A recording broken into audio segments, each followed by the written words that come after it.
So before we clicked on the camera, we said that we both just recently did Helen. And I have to say that I actually did, when I did Helen, one of the things we've chatted about previously on a show, which was I've done Helen so many times that my chance of beating my lifetime PR is very, very small, And I just didn't, I don't know. So usually I actually am pretty good. Usually I don't care. I can actually not care if it's off the old time. It does not bother me.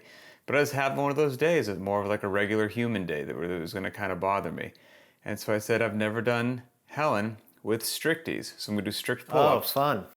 And just then, I can't, the whole comparison Pressure's is off. the thief of joy. And I like strict pull-ups, and I push the pace on the run. So, the metabolic hit, that first set of 12, which wouldn't be a big deal unbroken normally, turned into a 6.33 in the first round. And I was like, oh man, 6.33 in the second round. And then in the final round, it was a 3.3 and like a couple 2s and a couple 1s. And it was, but what was so cool was I might have thought beforehand, okay, I'm not kipping, so I'm going to have to break up the pull-ups. It's going to slow me down, and therefore I should notice, because I'm getting these breaks of not working and just staring at the pull-up bar, less of a metabolic hit. But it wasn't by a long shot. Like even with the strict work in there, because by the time I recovered enough, I was still hyperventilating. So then I hopped up on the bar hyperventilating for another strict set, and it was really cool, man. So it did the trick of eliminating those old times. Yeah, I'll give you the counter to that too, which is maybe the overall time was a little longer. And to your point, somebody could argue that the metabolic impact of that might be a little less. Sure, maybe the overall intensity objectively is lower. But when you've got that little break built in for the strict pull-up where you just have to stop, really that opens the door for you to hit that 400 a little harder anyway, So there is a little give and take, even if the scoreboard doesn't suggest a faster time. And it's funny you mentioned that, because like we were talking about, I did it with a 1,000-meter echo bike instead of the run. So and 3 not rounds of that. shortchanged. No, I didn't. Well, number one, I didn't feel shortchanged. And number two, my overall fitness level is not amazing right now. And so I knew it wasn't going to be in the ballpark of my best ever. And so, okay, let's switch it up a little bit with the air bike, obviously. And so I played a little game with myself. I was like, the win for me in this is not about absolute time. Of course, I'm going to try to, do what I can to get in as quickly as I can. But really the win for me was trying to keep the transition from the bike to the swings minimal. So off the bike, right into that unbroken set of swings. And then, okay, the little bargain with myself was you can take a break before you get to the pull-up bar, or you can take a break from the pull-up bar before you get onto the bike. But no break from the bike, ride hard and then right into the swings. That was my little game that I was playing with myself in that one. For that workout, do you remember what RPM or cadence you were holding on the bike, or do you look at a different metric? No, I do. I was trying to start at 70 and hold as long as I could. But 70? That's what I would start at, and then it would, it was not. I could not do that, man. Yeah. Oh, that would be. I don't make money on the bike. I bet in a bike situation, I'd rather run on Helen anyway, but on a bike situation, I bet, like you're saying, hitting transition to transition to transition, keeping it in the very low 60s, like 61, 62, 63, I would feel like death coming about. Yeah. I bet that's where I would be. 70 would. First round, 70 was pretty good. I was managing to hold that all the way through. Second round, I fell off around the 750 mark. It was like, okay, I need, especially knowing that I was going to try to go right into the swings. I was like, I'm going to need take a little edge off. And then I'll say the third round was probably around the 500 meter mark that cadence started to drop. So, best intentions, but gotta have something to shoot for. All I do every time I do Helen, my pace for the run is the same. I don't care how fast or slow I'm going. I just keep it at what is manageable but highly uncomfortable. If I feel, I don't want to feel like I'm recovering during the run. I guess that's my point. I want it to be beyond that, where I'm quite uncomfortable, but I know I can do it for the 400. But if I went faster, I wouldn't be able to grab the kettlebell as soon as I get there. Just stay in that terrible suck fest of just, and like, it's just 3 rounds. It's just 3 rounds. But anyway, Yeah. Helen's beautiful. Yeah, it's fun, always fun. So, a lot of people listening to this, they're probably like, what do I do if I'm a gym owner? You know what I mean? And I have to take care of my billing, and my class management and all this stuff. Well, hey, you know what's funny that you all ask? btwb has an all-in-one solution. Great segue. That was awesome. That you can check out. If you're a gym owner, go to btwb.com. They got all that stuff, the back end taken care of. Gym management, billing, workout tracking. Poof! Life is just instantly better for you and your members. So check that out. And then, as we always say, thanks everybody for helping support the show. Go to verynotrandom.com.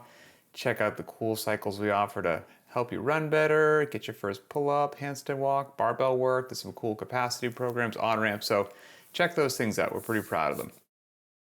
Today's topic, I waded into the world of Reddit and found this. And it's the person who wrote it has an amazing handle. Their name is Lumpy Shame. Oh, that's good. Lumpy Shame 402. And the title of this was, Is My Little Outburst Out of Line? And here's what they wrote. It's my 3rd week into CrossFit and I'm hurting all over and sore all over. I cannot fully extend my arms nor sit on the toilet without grunting. I still worked out, but I could barely keep up the whole time. At the last set of 21:15.9 of cleans and burpees, everyone finished way ahead of me, and I was trying to finish my second set of burpees, the second set of 15 burpees. After finishing it, I sat down and I said I was done. Everyone else was watching and started chanting, "Go, go, go," to motivate me to finish my last set of 9. I was really done, and I did not want to do it, so I signaled to them that I was finished. Yet they chanted louder and louder. So I got pissed and shouted, "No!" as loud as I could. They stopped, and there was a bit of awkward silence. I didn't take it personally, and I still gave high fives and some small talk. Was I wrong in acting like a jerk? I told my wife, and she said yes. Classic. Classic. Oh, I also felt a little afraid that my heart might give out at the time, as I haven't exercised much in years. I love this one. I do too. There's a lot in there. I know. Even if at first glance it seems like a pretty, self-contained situation, I think there is a ton of meat on the bone here. So, I think the first place to start is just to talk about somebody who's new. And to all you coaches out there and affiliate owners and people that have experience with CrossFit, even those of you that are members of an affiliate or are helping friends through this process, I will say, and this is true for anything that you learn and are involved in for the long term, it is so easy to lose sight of what it's like at the beginning of the road once you are a little bit past that. Mm-hmm. And it becomes almost this gigantic blind spot. And I know I'm definitely guilty of this, or at least I was as a younger trainer, when I would see people that, A, weren't that fit, or B, just didn't have a real context for being physical, or C, were older athletes getting into this at a later stage in life. I certainly did not have the foresight to recognize that, hey, this is a different scenario and I've got to coach to that appropriately. So it seems like, and maybe I'm reading between the lines a little bit too much here, but it seems like, hey, you're 3 weeks in and you're feeling really beat up to the point that you're not finishing a workout in the middle of the session. It sounds like there might be some work from the coach that needs to be done here with regards to scaling and appropriate intensity and just meeting you where you are in that beginning stage. It's one thing to be sore. I get it. That's totally normal. Can't extend your arms. Yeah, felt that my heart was going to give out. There's some signals there that suggest that maybe it's time to just reevaluate. Like, okay, it's a great start. Hey, this is not 2007. There are rules exactly, here. Yeah. You can't just deep into the pool, everybody. Let's not discount the habit. That's great that you're forming this new kind of path and you're in the gym and you're getting it done. Hey, that's all commendable. But I do think there's some onus on the coach to kind of check in and be like, hey, 100%. what's going on here? This is so let's start there. I think there is some shared responsibility for the situation. That movie with like Leonardo DiCaprio like crawls out to his car because he can't, exactly. Yeah. Like you don't want your members looking like that. This individual who wrote this on Reddit, and I don't know their real name, I don't know the gym that they attend, but if I did, and to be fair, it's the internet. You don't know if this is a hyperbolic recollection of the situation. Sure. But I would say this gym is close to losing a member. I mean, it's just not sustainable. It's not sustainable. If somebody's like, is this what it's going to be like every day? Forever? I'm just going to come in and get just throttled and just ground into dust? Like, if this is what CrossFit is, I can't do this. I can't function in my daily life. I can't, go up and down stairs. Like, I can't get dressed. Like, it's an odd person to be like, yeah, it sounds good. I'll keep showing up. So or a young person. I think I think a lot of us got away with that in our 20s. Mm-hmm. And I think that mentality of 100% from both sides, from both the coaching side and the athlete side, it's a lot easier to foster and maintain when you're young. And I'm not saying that once you pass a certain age, like that's it. No, not far from it. However, there's a reality to being 22 and being told, hey man, it's gonna suck for a long time. You're like, yeah, whatever, I'm signed up for that, I'm tough, I'm young, I'll recover, I don't care, not a problem. However, you're coming into this a couple decades later and you're faced with this never-ending barrage of just a beatdown of a workout. I mean, yeah, that's a different scenario. Any halfway decent advice that I'm able to provide at this phase in life is either because I was lucky enough to surround myself with people who were smarter than me and hopefully I listened, or it's the just litany of stupidity that filled decades and decades of my life. And without question, I am not getting into a holier than thou thing. If you saw me in my first just couple years in my garage with my knucklehead friends, this was the protocol for bringing a new athlete on board. It was deep end of the pool, and if you survive, great. And if you're so sore, suck it up. We don't care. Obviously looking back, that was profoundly reckless, but we got away with it. So trust me, I remember this life. Now, you're running a gym and people have you in their care as a professional coach. This is not the on-ramp that we hope for most people. We want to go ahead and there's the crawl, walk, run. There's the, mechanics, consistency, intensity. All of those good things came about through lessons learned and they're there for a reason.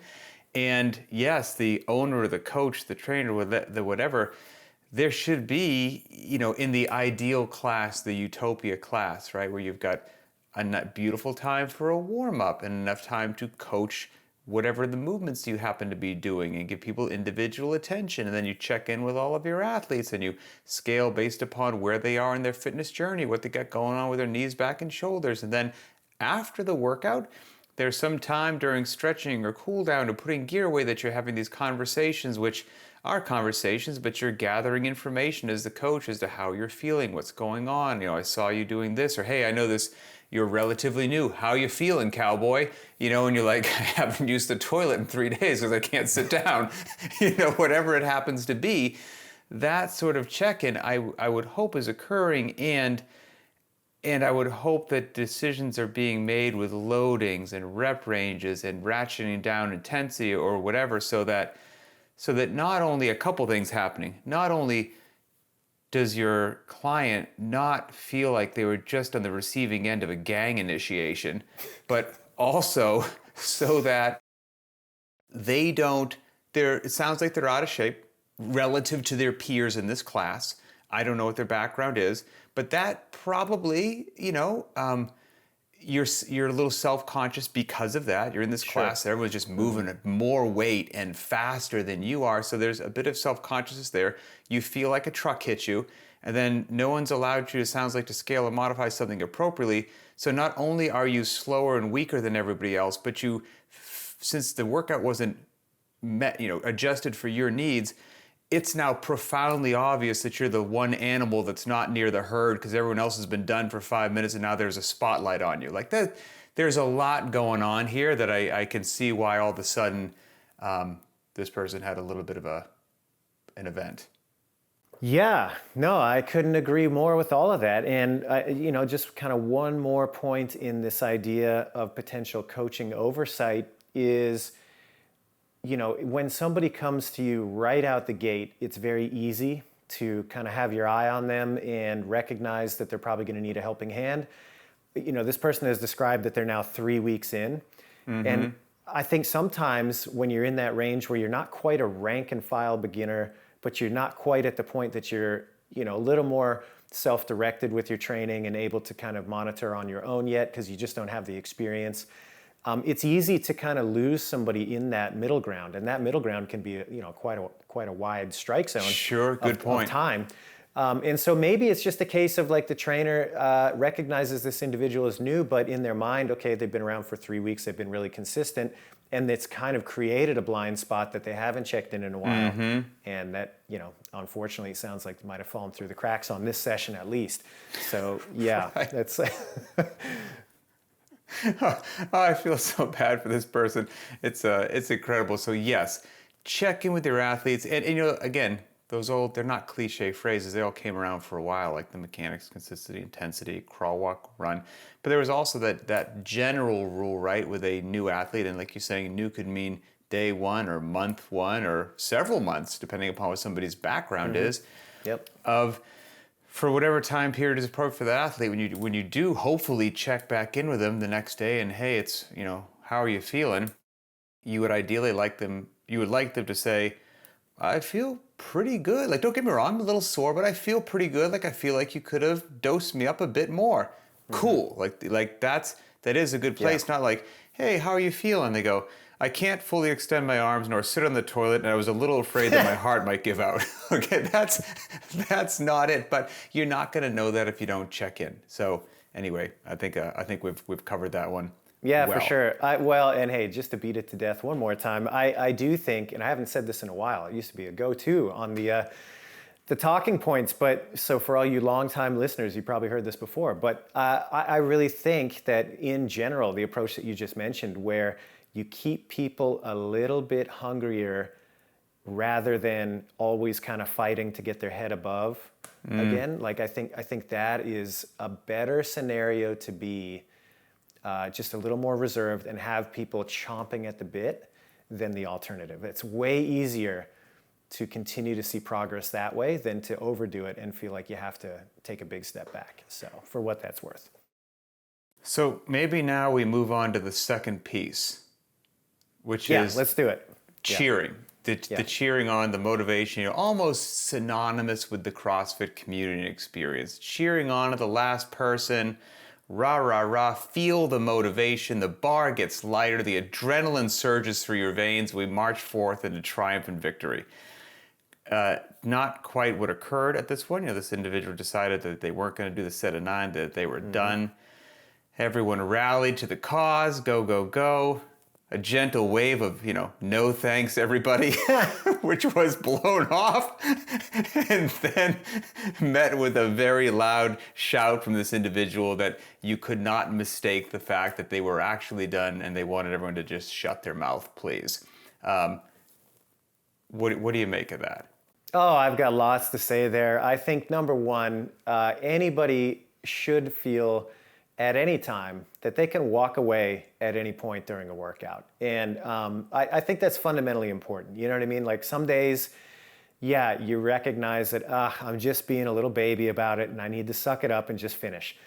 That should probably be even the majority of the time. But you know what? Some days there are those circumstances where you come in and it's just not happening and it's just not productive anymore to just grind yourself out. And at that point, I see nothing wrong with saying, you know what? I showed up, I gave it the best I had for today, it wasn't pretty, and I'm walking away and it's fine. I will come back tomorrow and try again. I don't think there should be any reservation to do that from time to time. I don't think it should be reflected on poorly. And so I think there's some interesting things that come out of this. I'll be charitable and believe that the people around him genuinely wanted the best and were genuinely trying to be encouraging. However, the other side of that is that, really what happened there was like a press gang of, hey, continue or else. You know what I mean? Like you kind of left the guy with no option at that point. Right. But not only to struggle with his own dilemma of like, man, am I a quitter? Am I just showing up for nothing? Like I'm not good at this. All of those thoughts that are likely to be happening are now compounded by this well-meaning mob that is trying to get you. That'd be a great PR campaign, CrossFit, a well-meaning mob. But you know what I mean? It's like now you've got not only this kind of internal struggle of like, should I continue, should I not, where am I at, what's my actual assessment of the scenario, compounded by all of these voices trying to spur you on. I can totally empathize with that. And on a personal level, I hate it when people are finished ahead of me and coming back to, I absolutely hate it on a personal level. I understand, again, it's usually well-intentioned. I understand that people are generally well-meaning in that. But personally, it's really weird to me because somebody be like, all right, come on, like let's get going. And I'm like, I am. This is what I have for the day.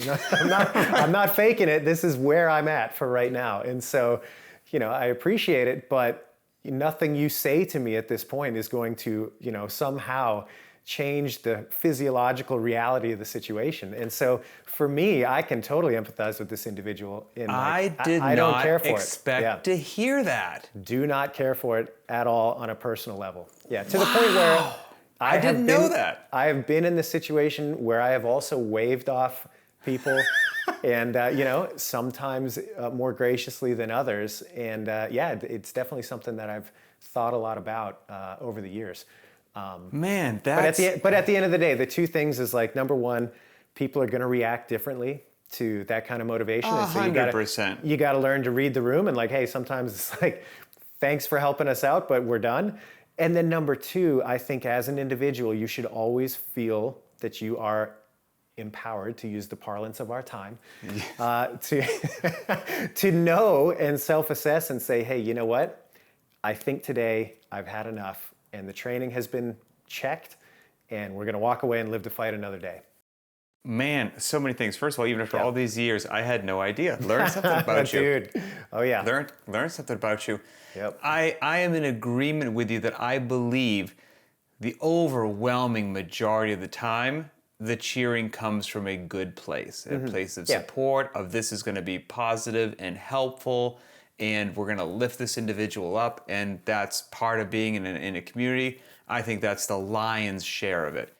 I think the cheering at one competitor to another, like the games, is a bit more mental. But, like in the gym situation, I think it's overwhelmingly positive. And I think, I have no data for this, other than just, lived experience for the last couple decades. I think that most people don't feel the way that you do. I think that's probably true too. I think most people, even if it's 51%, I think most people I would actually enjoy it, like it, and it does maybe, they get back in the bar a little bit quicker and they feel a little bit more pep in their step. But like you said, not everybody does, and it's funny because before we clicked on the camera today, we didn't know each other's opinions. You're like, I think you and I are going to be opposite sides potentially of this one. So, and I was curious as to where you were talking about here. Well, here's the funny thing. I despise cheering.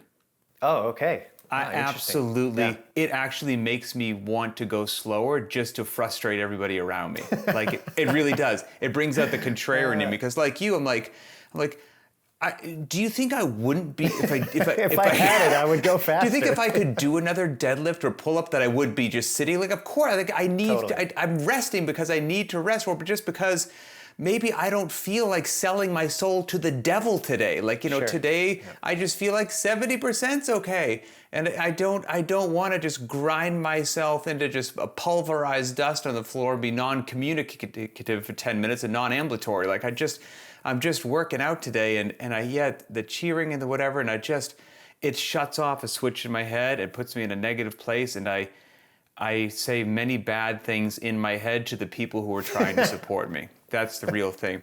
I even remember, as part of, the various roles that I've had over the years, we were somewhere and We're a CrossFit Games champion. I got to work out with this individual, which I'm sure people would like kill for the opportunity to do this, right?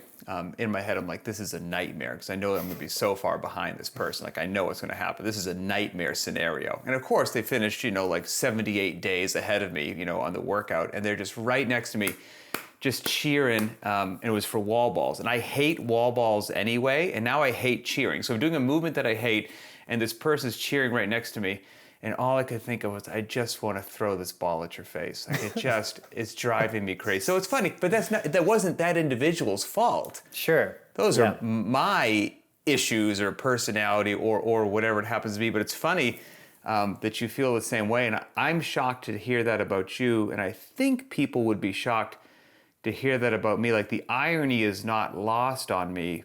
The fact that, several things that I do in this world have a very forward-facing public role, but I'm actually a much more introverted person. Like, I don't like being the center of attention. Same. I don't like being the center of attention at a party. I don't want it. That would be like, I'd rather just be, kind of on the side and somebody else can be the center of attention. So like when somebody's cheering and everyone's yelling, it's just the spotlight comes on. And I'm like, I don't like the spotlight. No, thank you. Like, I know it comes from a good place, but please point that at somebody else. So it's funny. I'm right there with you. Yeah, well, while we're playing therapist couch, I'll say it's kind of funny because I've definitely, and I can think of a couple of like real world examples where this absolutely was the case, but I have found it to be overwhelming at times where I've been in a workout or like you said, I've been in a group of people that are like way beyond my fitness level and I'm kind of low man on that group. Everybody's way done and they're cheering. Like, I found that to be a very overwhelming circumstance in the past where it's like, it just shuts me down rather than motivate me. And like you said, I mean, that's a me problem. That has nothing to do with the individuals that were actually trying to help me. But I have felt that way too. And it's interesting because I've also felt that way about excessively loud music in a gym during particularly difficult circumstances. So like a really grinder of a workout, I've had distinct moments where I'm like, oh my God, like I'm just overwhelmed by the cacophony that's happening around me. So I don't know what that says about me. Maybe somebody out there with their armchair. Somebody will let you know. Yeah, exactly. But I've found that to be way the opposite of what it's intended to be at times. So hey, for what that's worth, I guess we're getting a little off track because I have no idea how this individual received that situation, other than they had already made up their mind that they had had enough for the day, and physically they felt pretty confident that like that was it for them. And again, I think that just all roads kind of lead back to the coach on this one, in my opinion. Once you get past the self-ownership of like, yeah, you should be able to tap out of a workout at any point, of course, you know what I mean? But I do think that the coach has got to read the room in circumstances like that. The coach has got to be the one that kind of takes a knee with that individual, like, hey man, how you doing? You okay to continue? And if the answer is like a legit no, I'm not feeling well. What was it? My heart is going to explode. My heart's going to give out. Okay, there you go.